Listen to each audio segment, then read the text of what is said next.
My name is Kerwin. My book is The Man Behind the Clerk. My job is that I'm a produce clerk at Publix, and I've had other jobs that deal with customer service before. And you start to notice different categories of customers. About a fourth of them are real friendly. About a fourth of them are just kind of there, doing shopping. They don't care one way or the other. And about half of them are pricks. They treat you like dirt. They treat you like you're just their servant. They think they're more important than you. They don't think that you have anything else going on in your heart or in your brain other than your job. So for me, my job being produce, they think all I know is produce. They think I work, live and breathe produce. But don't. So I brought some items of produce, and I'm going to tell you what those items actually mean to me. Flowers. People love flowers. Now, the floral department at work is part of the produce department. Yes, because it's plants, and all produce are plants, so they tie together like that. When I think of the plants, I think of some of the artwork that I create. Because I've used plants in making a lot of different types of art. I went to school for special effects makeup, and I moved down here with a buddy. We were going to start a business building animatronic props for haunted houses, that sort of thing. It all fell through. So I used the things I learned in school to create different types of art. And originally my concept was using destruction as a form of creation. And I would paint mirrors. I still do this. Paint mirrors, and I smash them, and I encase them in resin. So it contains destruction in there. And they're very interesting. They look interesting in that they're symbolic to how people are.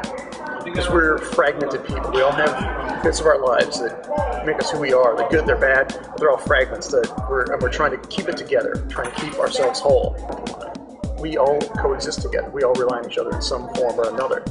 Just because one person's perceived station in life is more important, that doesn't make that person more important. That doesn't make their stories more compelling, or more interesting, or more heartbreaking than anyone else's.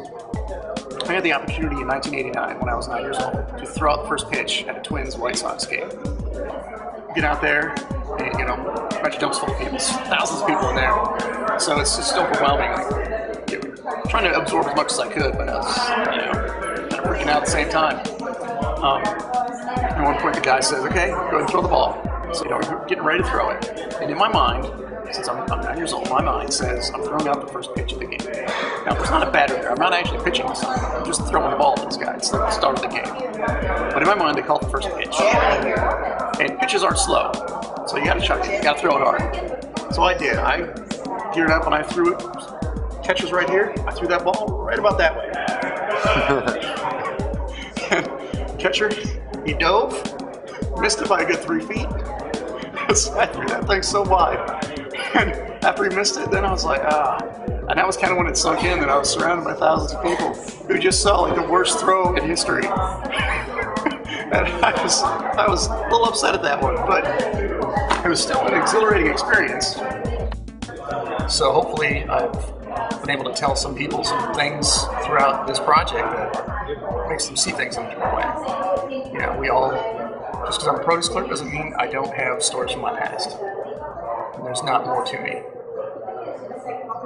That's the end.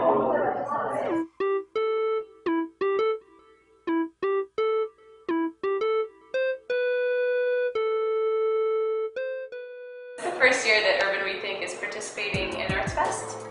Urban Rethink opened up last year, so I think ever since I was really little, I was very interested in the arts, and my mom put me into a bunch of different art classes and dance classes and that sort of thing. So I think I knew at a very early age that I wanted to be either involved with creating art myself or on others whose passion it was also to create.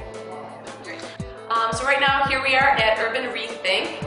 It's a wonderful space that during the day is co-working for different creative professionals, and in the evenings and weekends we have a variety of cultural programming, and that can mean anything from a poetry reading to a film screening to a discussion series, and it's all open and available to the public We are a nonprofit, so we do accept donations, and at each event we suggest a $5 donation, but it's not a must. So if you're low on cash but would still love to get your little dose of culture for the day, definitely check out our calendar. Everything's online, and we have something going on almost every day of the week.